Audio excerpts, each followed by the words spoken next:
Bom, gente, bom dia. Eu sou Maurício Tanolini, eu sou formado em design gráfico e sou formado na Universidade de Quadrinheiros também, porque somos aqui já um grupo, né, de muitos anos de comentários sobre quadrinhos, com o Bruno Andreotti, com o Iberê, que está aí também, e o Renato, que é nosso membro honorário, o Nathaniel, que é parceiro também do nosso projeto.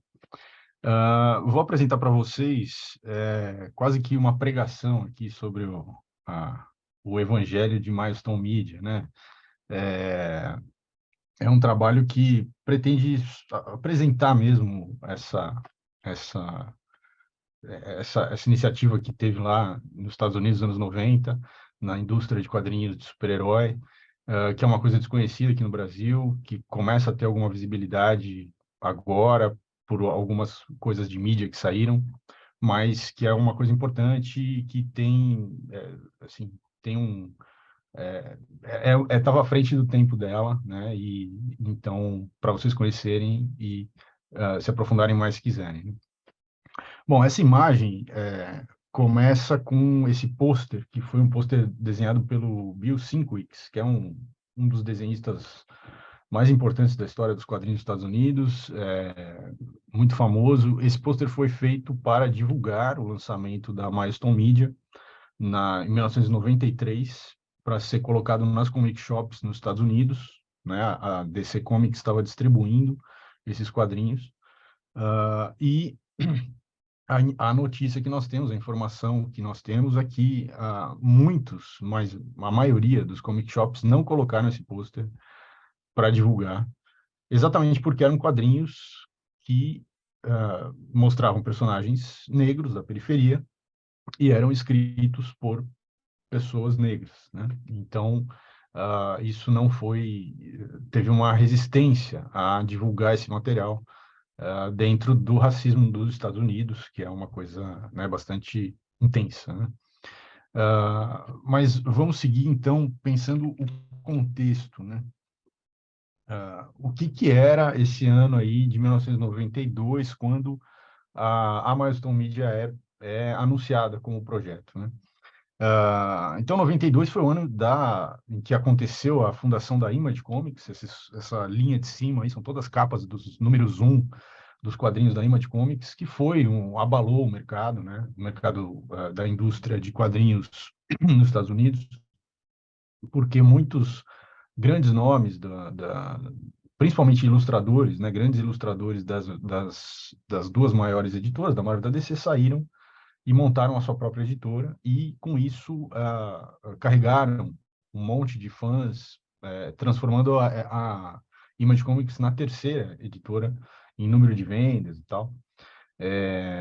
E isso também criou um processo de bolha, assim, de vendas e de capas número um e um grau de especulação em cima, porque imaginava-se que essas revistas no futuro ah, poderiam ser vendidas a preços absurdos. Então, criou-se uma bolha e essa bolha, em alguns anos, estourou, o que gerou uma crise econômica na indústria, né?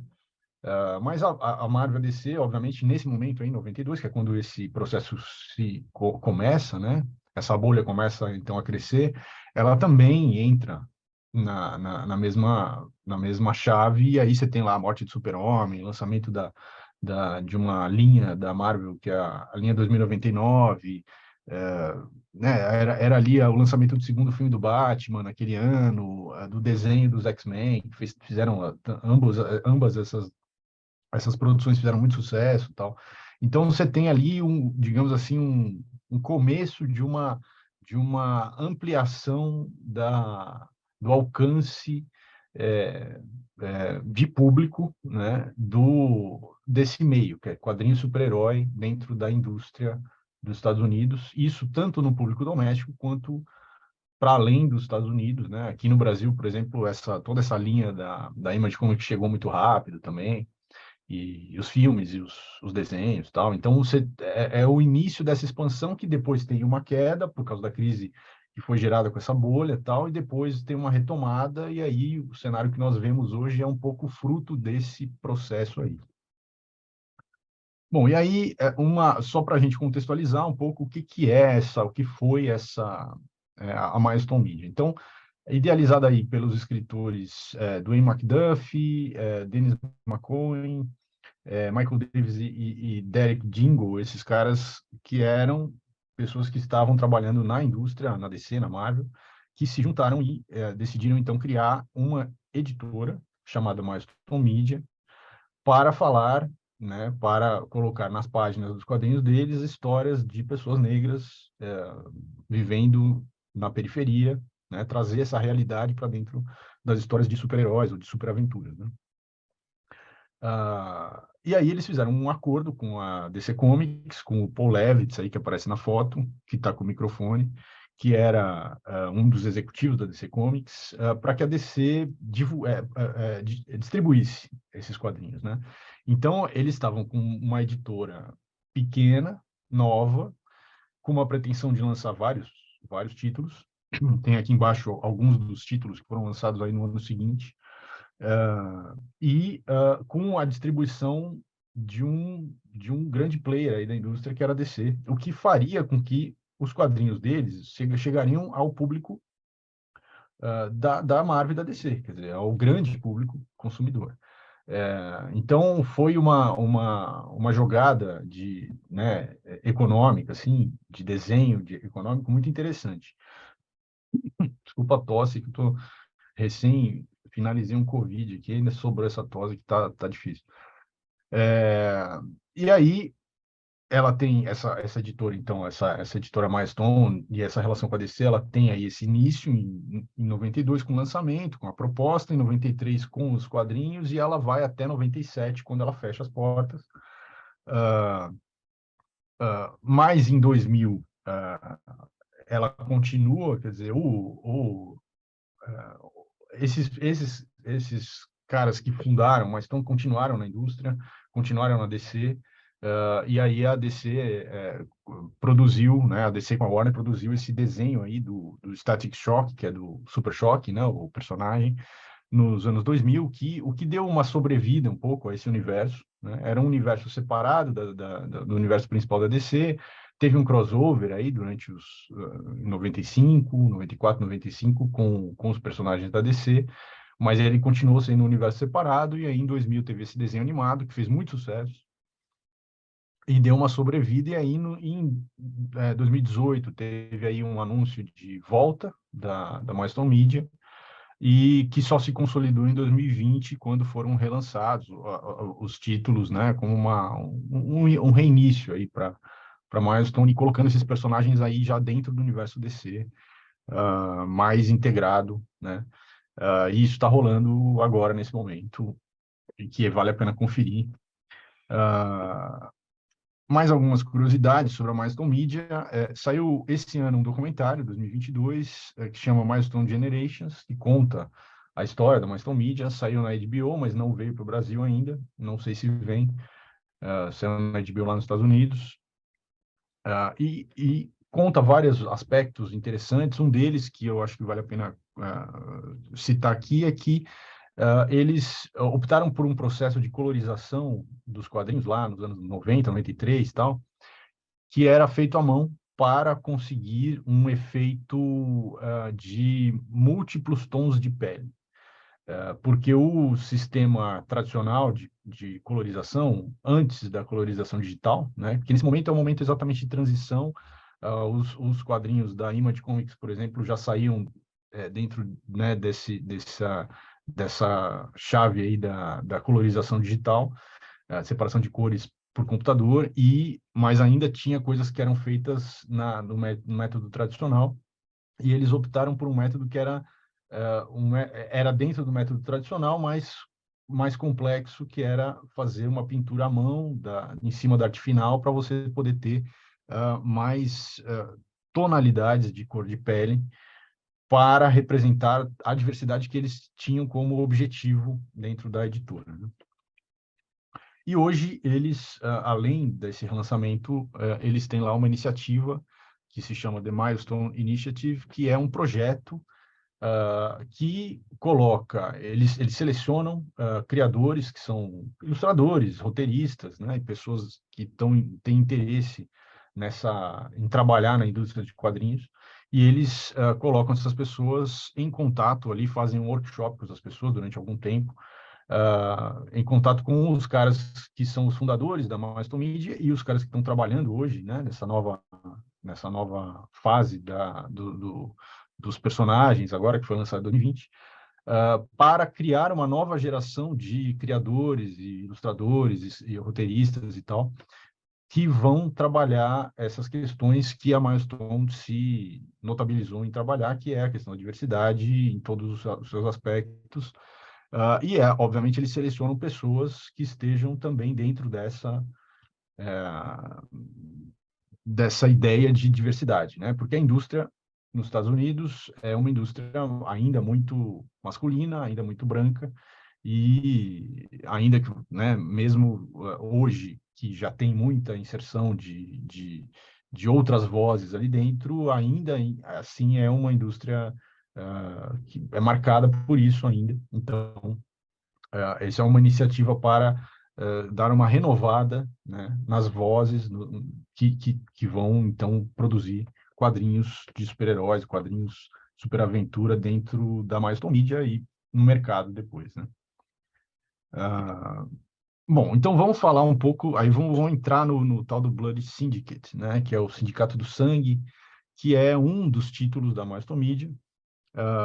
Esse título foi escrito quase todo, ele teve 35 edições lá nos anos 90, e ele foi escrito quase todo pelo Ivan Vélez Jr., que era um homem homossexual de descendência porto-riquenha de Nova York, que nos anos 80, e aí está apontado aí, em 87 ele escreveu esse quadrinho autoral, que ele desenhava e escrevia, que era o Tales of the Closet, né, os contos do armário, que era uma história sobre adolescentes no ensino médio que eram homossexuais, e um deles veio de outra escola e chegou na escola sendo abertamente homossexual, e os outros 7 eram homossexuais, mas escondiam isso. E aí, a partir da chegada desse personagem, que era abertamente homossexual, esses outros personagens passam, então, a querer abrir isso, né, para aquela comunidade, para aquele contexto em que eles estavam, e então ele conta, então, os dramas e as angústias, as dificuldades desse processo. Então, ele era um cara que estava falando sobre uma coisa que não era comum, é um quadrinho independente, obviamente, não era comum na indústria se falar, e por causa disso ele foi convidado para ser roteirista na Milestone Media. Então vocês veem como tinha uma linha muito clara, né? O que eles queriam. E o Blood Syndicate é uma história de um grupo de pessoas superpoderosas que estão dentro desse recorte, quer dizer, são pessoas negras, latinas, ambas as coisas, na periferia, que tem também diversidade nas suas manifestações de sexualidade e tudo mais. Então, realmente é uma coisa assim muito fora de qualquer coisa que se produzia na indústria naquele momento, e que foi distribuído em pé de igualdade com o que era distribuído na indústria, e que realmente causou um impacto. Mas depois a gente vai ver, né, isso na sequência, esse impacto foi, digamos assim, apagado. Essa capa aqui do Super Choque é importante porque foi esse momento que a relação entre a DC e a Milestone Media começou a ruir, né? Porque o Super Choque não era um personagem que o Ivan Vélez roteirizava, mas essa edição especificamente foi pedido a ele que roteirizasse, então ele escreve essa edição. Essa edição era uma edição de aniversário, a edição 25, do quadrinho do Super Choque, que mostra o momento em que ele vai perder a virgindade. O Super Choque era um adolescente que ganhou superpoderes, e ele passa, então, a agir como um vigilante, um super-herói. mas ele era um adolescente muito jovem, e aí ele, então, tinha essa questão, isso era uma questão. Nas histórias todas era uma questão, e aí eles decidem que na edição 25 ele vai perder a virgindade, e a capa original, que é essa capa aqui que vocês estão vendo, que tem o desenho inteiro deles no sofá, ele e a namorada no sofá, ele está segurando lá um pacote de camisinhas, tem camisinha no chão também, e a DC não permitiu a capa. E aí teve uma discussão, a DC disse que, olha, os editores, o Paul Levitz, disse, olha, isso está muito fora do que, em geral, as capas de quadrinhos da DC apresentam, o público pode reagir de forma negativa, tal, então eles editaram a capa, e isso gerou né, uma briga, teve até um editorial dentro do próprio quadrinho do pessoal da Milestone falando mal dessa censura, e entendendo isso como racismo, tá? Eu acho que é um ponto importante. Eles entenderam isso como racismo porque, dentro da ideia deles, a sexualidade de um menino que está perdendo a virgindade, mas um menino negro da periferia, ela tem que passar pela questão da proteção e tal, porque isso era naqueles anos 90, com um monte de questões de doença, de drogas e tal, um ambiente bastante complicado, gravidez na adolescência principalmente, muito altos índices de tudo isso, afetando muito mais a população negra. Esse era uma coisa inegociável para eles. E apresentar isso dessa forma, e a DC não entendeu, e é interessante, inclusive, que no documentário, o Paul Levitz, que fala no documentário, ele fala, olha, eu acho que não teve racismo, Paul Levitz, né? Mas eu posso estar errado, porque eu tenho uma visão, né? A minha visão é branca, né? Então eu posso estar errado. Que eu achei interessante ele ter colocado isso dessa forma. Bom, então, em 1993 é lançado o Blood Syndicate. A primeira história, o nome da história é America Eats Young, que poderia ser traduzido como a América Devora os Seus Jovens, né? Que é o mesmo nome de um disco da banda Funkadelic, de 1972, que é um disco bem experimental, é um álbum duplo. Aí você tem uma foto do Funkadelic lá em 72, que eles estão explorando a desconstrução de ritmos e tal, mas as letras todas são muito políticas, né? Eles estão falando principalmente da Guerra do Vietnã, de como os Estados Unidos usa, né, a sua população para os seus objetivos geopolíticos e econômicos e tal, e principalmente a população negra, que é considerada como descartável, né? Então, é interessante a clareza e a visão política também que está por trás aí desse quadrinho. E aí eu selecionei aqui alguns escritos para a gente entender um pouco o pensamento da editora, né? Principalmente do Ivan Vélez e tal. Então, na seção de cartas aí do segundo número de Blood Syndicate, tem lá um recado do Ivan Vélez para o público, e ele fala: bem-vindos ao mundo do Blood Syndicate, onde você se encontrará nas profundezas da terra do multicult, né, o multicultural. E aí aqui você vai encontrar heróis vilões de todas as formas, tamanhos, habilidades, gêneros, sexualidades e as mais vívidas cores, né? E aí ele vai falar que cor é sabor, cor é atitude, cor é história, cor é raiva, frustração e um poço de emoções profundas, que a cor molda as suas percepções e responde à realidade. A cor também é o orgulho e o amor de quem você é. Então ele está falando sobre essas dois pontos, né? Discutir a questão de cor, e não só racial, mas também o colorismo, né? Porque tem muitos personagens que são vistos pelos personagens que se identificam como negros, que são latinos, mas eles também são negros, e aí os personagens negros não identificam eles como negros, mas sim latinos. Então, essas coisas, essas nuances internas, assim, era um tema importante para o Vélez, e ele, então, coloca isso. Isso é em 93, quando foi lançado. Em 95, quando a relação com a DC começou a ficar ruim, ele escreve, aí não assinado, mas está lá escrito como da editoria da Milestone, que a diversidade não termina na etnia, diversidade significa diferentes origens, diferentes experiências e visões de mundo, às vezes significa usar técnicas novas e diferentes para trazer tudo para você. Você verá histórias não convencionais contadas de pontos de vista não convencionais. A diversidade também se estende aos criadores com quem trabalhamos, de todas as esferas de vida e de muitas disciplinas diferentes. Eles também prezavam muito por isso, quer dizer, tem a equipe que trabalhava na Milestone Media, além de majoritariamente pessoas negras e latinas, também pessoas trans, pessoas homossexuais, quer dizer, pessoas que de fato têm vários pontos de vistas para além do que ele chama de convencional.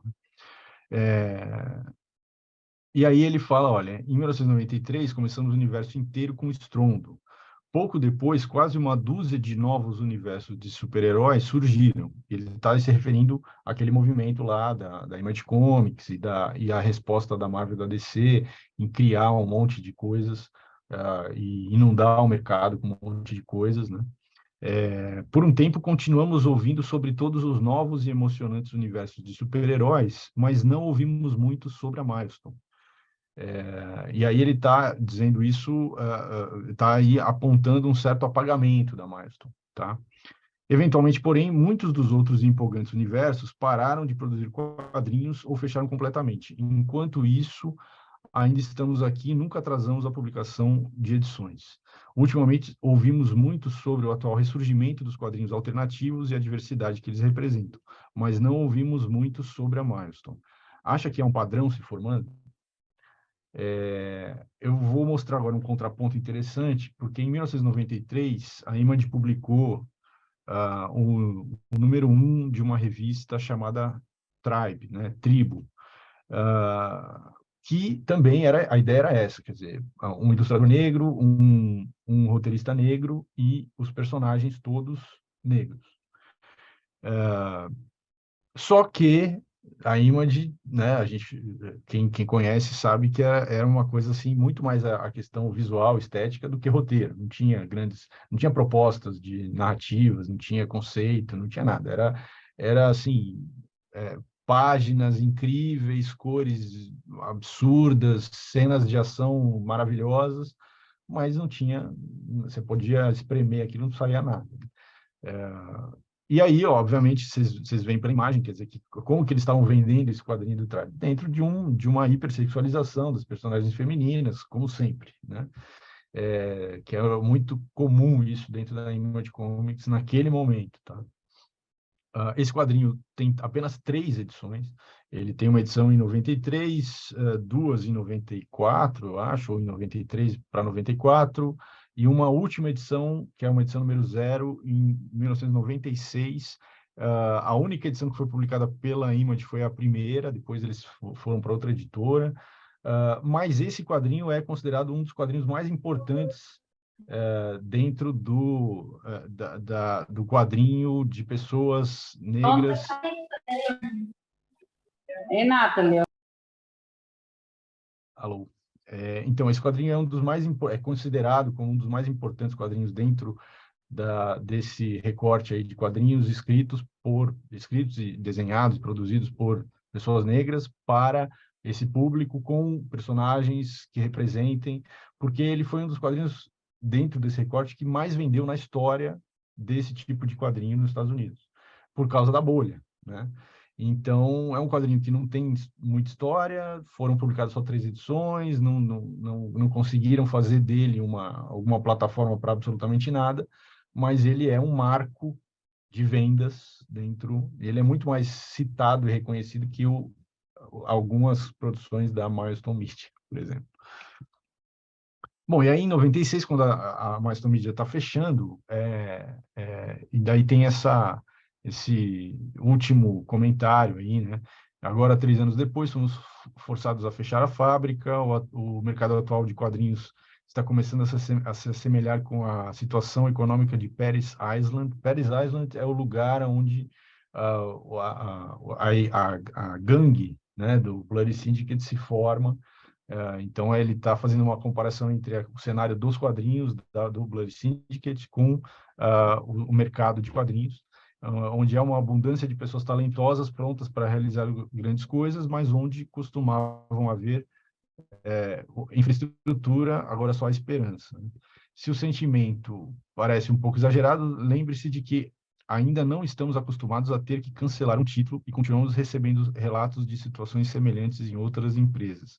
Então, isso aqui também era reflexo do fim dessa bolha, não era só em relação à invisibilidade da Marston Media ou a briga da DC com a DC, né? Era também por causa da bolha que estava se estourando ali do mercado da indústria, né, nesse momento.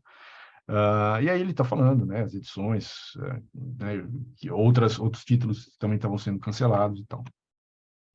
Algumas coisas interessantes desse título são, por exemplo, a linguagem.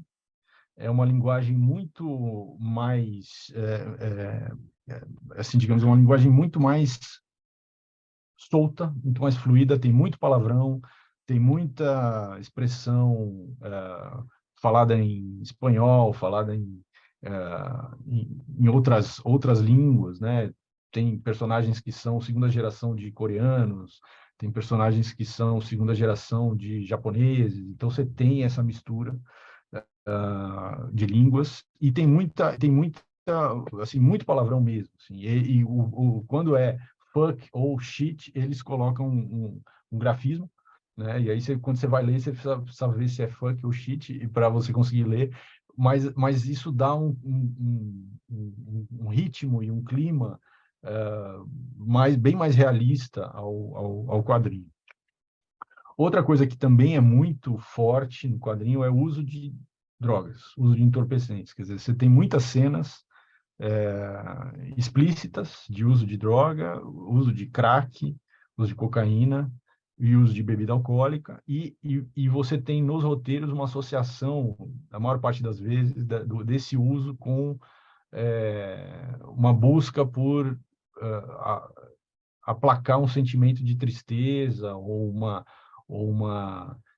angústia, um trauma, alguma coisa muito negativa e a busca, então, da droga para aplacar esse tipo de coisa. Então, isso é muito forte também nos quadrinhos. E aqui eu separei algumas passagens de de algumas edições que falam sobre a questão da sexualidade e como que o Ivan Vélez aborda isso. Porque, diferente do quadrinho Tales of the Closet, que era o quadrinho que era sobre isso, né? Esse quadrinho aqui não é sobre isso, mas ele vai colocando essas coisas no meio para ir deixando mais complexo e mostrando essa coisa da diversidade que eles tanto queriam transparecer ali nos roteiros e nas histórias. Então, por exemplo, nessa edição aí, o personagem Fade, que é esse que está aparecendo na imagem, ele tinha acabado eles tinham acabado de lutar com um inimigo lá que conseguiu ler na mente deles, perceber que o Fade era homossexual, por exemplo. E aí o personagem, o vilão, fala isso em voz alta, né? E o Fade fica com muito medo de que qualquer outra pessoa ali do grupo tivesse ouvido isso. Então aqui é uma cena em que ele está refletindo sobre isso que acabou de acontecer. E aí ele fala, olha, você não pode deixar essa merda chegar até você. E daí que aquela vadia, no caso aí, seria o vilão, né? A vilã. Descobriu o que você é, o que você realmente é. Não importa, lide com isso. Mas e se os outros descobrirem? Alguém deve ter ouvido a Demon me chamar de bicha. E se alguém da galera sacar isso? Eu não acho que eu consigo suportar eles olhando para mim e sabendo. Quer dizer, o Vélez, né, ele tinha uma experiência própria ali, que ele está colocando na boca também dos personagens, o que é muito interessante. Deus, por que você está me fazendo passar por isso? Nunca pedi para ser como sou. Então,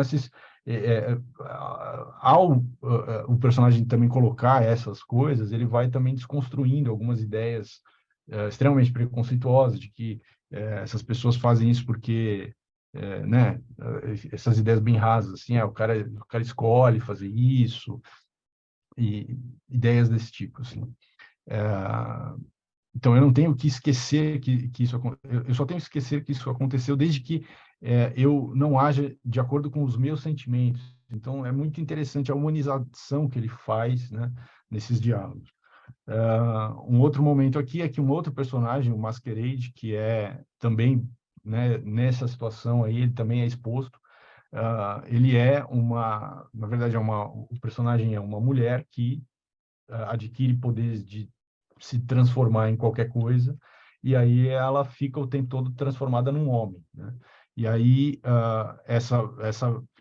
esse segredo, digamos assim, vaza, né? E o Fade ouve isso, descobre isso junto com o vilão lá que vaza essa informação, e aí tem um diálogo entre o Masquerade e o Fade, e aí o Masquerade fala que para o Fade não contar para ninguém, e aí o Fade disse que não vai contar, e aí o Masquerade diz, olha, eu sei que não vai contar, eu não sou o único com segredo, ou seja, ele também sabe que o Fade é homossexual. Eu ouvi o que a Dimon disse, a você antes de chegar a mim, eu ouvi cada palavra, eu sei que você é um viado, e se alguém descobrir que eu sou mulher, pode ter certeza de que descobrirão sobre você. É melhor você nunca contar a ninguém, porque você perderá o respeito de todos e nunca mais o recuperará. Então, essas ideias, né? Esses medos, dessa pressão social e dos preconceitos, tal. E aí o Fede pergunta, mas por que você está fazendo isso? Nós éramos amigos, né? E aí, uma frase que eu até destaquei aqui, olha, cuide para não contar e continuaremos amigos. Não posso permitir que ninguém descubra. Eu sou um homem, puro e simples. Eu sempre fui em meu coração. E agora meu corpo combina. Ninguém vai tirar isso de mim. Então, assim, numa cena muito pequena, né, numa cena muito pontual, ele consegue deixar claro como que é para aquela pessoa a experiência que ela vive, né? E essa humanização é muito muito interessante assim a escrita do Vélez. Uma outra cena que retoma de novo aquele tema do uso de preservativo e tal é uma cena entre dois personagens que não participam ali, são só coadjuvantes numa história. Um casal então tá andando ali na rua, andando por um beco e tal, e aí eles têm um debate sobre se vai rolar sexo ou não, tal, e aí ela pergunta se ele trouxe proteção, e ele fala, mas a sensação não é a mesma coisa, que é um debate, né, até hoje é um debate isso, e aí ela fala, então o caso está encerrado e as minhas pernas estão fechadas. Então, ele ia colocando essas pequenas pílulas aí para trazer esse debate para dentro das páginas do quadrinho. E dentro do grupo do Bloody Syndicate, você tem dois personagens que formam um casal meio improvável, assim, é muito interessante, porque ela de ascendência latina, mas ela é um personagem que tá totalmente, uma figura totalmente, digamos assim, fora da questão do debate, né, de cor e tal, porque ela é quase com coisa, né? Ela é uma personagem que é formada por tijolos e tal, mas obviamente ela é uma mulher negra, né? E que tem vários problemas de autoestima exatamente por causa disso, tal. Isso tudo é muito debatido no quadrinho. E aí esse personagem que é o Third Rail, ele que é segunda geração de chineses e tal, ele começa a ter um relacionamento com ela, tal. E daí tem todo um debate no grupo sobre como que funcionaria o sexo entre eles e tal. É muito interessante como esse assunto da sexualidade, de suas várias formas é arejado, né, nas páginas desse quadrinho. Uma coisa que eu acho que é interessante colocar aqui é o seguinte: obviamente que a Wikipedia não é o lugar mais assim, né,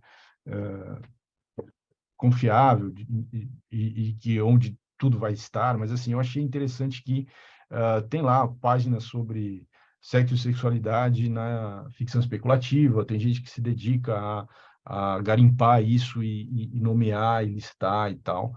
A Wikipedia tem muitas coisas desse tipo, né?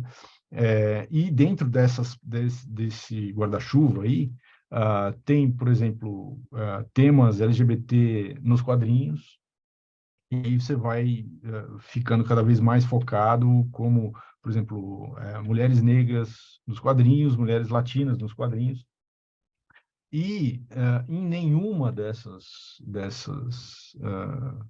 desses conteúdos aí é citada a Maiston Mead.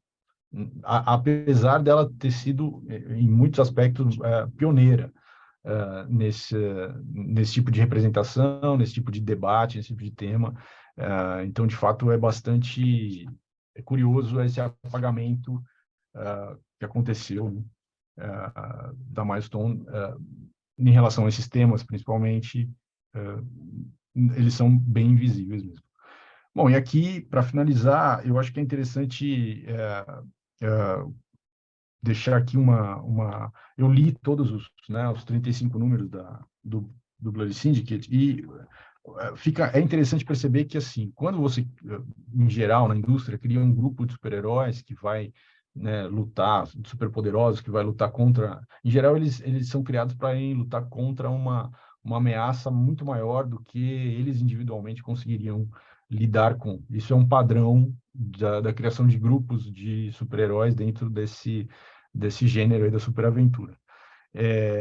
Mas o Blood Syndicate, ele tem essa característica de que esse contexto, o que seria esse vilão para eles, seria, na verdade, o contexto social de marginalidade e pobreza onde eles vivem. Esse é que é o grande vilão, né? Que é o que mobiliza eles a se formar como um grupo. Ah, eles são, todos eles são ex-participantes de gangues, né? E aí a polícia chega para, digamos assim, numa grande ofensiva contra as gangues, eles vão jogar ali um gás lacrimogêneo que tem um componente químico que era em tese para marcar esses caras, para que depois eles pudessem ser capturados e tal, mas o componente químico que tem mesmo nesse gás lacrimogêneo é um componente que vai criar essas alterações genéticas, essas mutações que vai dar esses superpoderes para esses personagens. Muita gente morre nessa ação, tanto do lado das gangues quanto do lado da polícia, mas sobra, então, essas pessoas que têm essas alterações genéticas e têm, então, adquirem superpoderes. Então, a questão social e tal está muito forte, né? Então, na verdade, é uma história de um grupo de jovens da periferia que tenta lidar com seus conflitos internos, buscam esse propósito maior que está dentro dessa opressão do contexto, né? Mas eles têm uma relação de desconfiança entre eles, né? Então, por causa disso, eles escondem muitos aspectos da vida deles, né? Para não parecerem fracos perante os seus pares. Então, é interessante como esse é o norte, e o que eles lutam contra casas de crack, gentrificação, e aí os conflitos internos, e a sexualidade entra nesse aspecto, são as coisas que de fato movem os personagens, fazem eles evoluírem como personagens, né? Eles vão saindo daquele lugar onde eles começaram e indo para outras, tomando outras decisões a partir disso. Mas o grande vilão, que é o contexto, ele parece sempre impossível de se ser superado, né? E, de fato, o que acontece no final é que o grupo se dissolve, cada um vai viver a sua própria vida, e eles não, de fato, não conseguem superar o grande vilão, que é o contexto social, econômico, os preconceitos, né, da sociedade e tal. Entre eles meio que se resolvem, nem todos se resolvem, muitos morrem, é muito realista nesse sentido. Então, realmente é uma é uma história, é um quadrinho, é uma fase aí, uma editora que trouxe esse monte de input, mas que realmente ficou invisibilizado até hoje, né, ainda é pouco reconhecida, e que precisa ser mais entendida e mais lida para a gente poder ampliar esse diálogo e tal. É isso.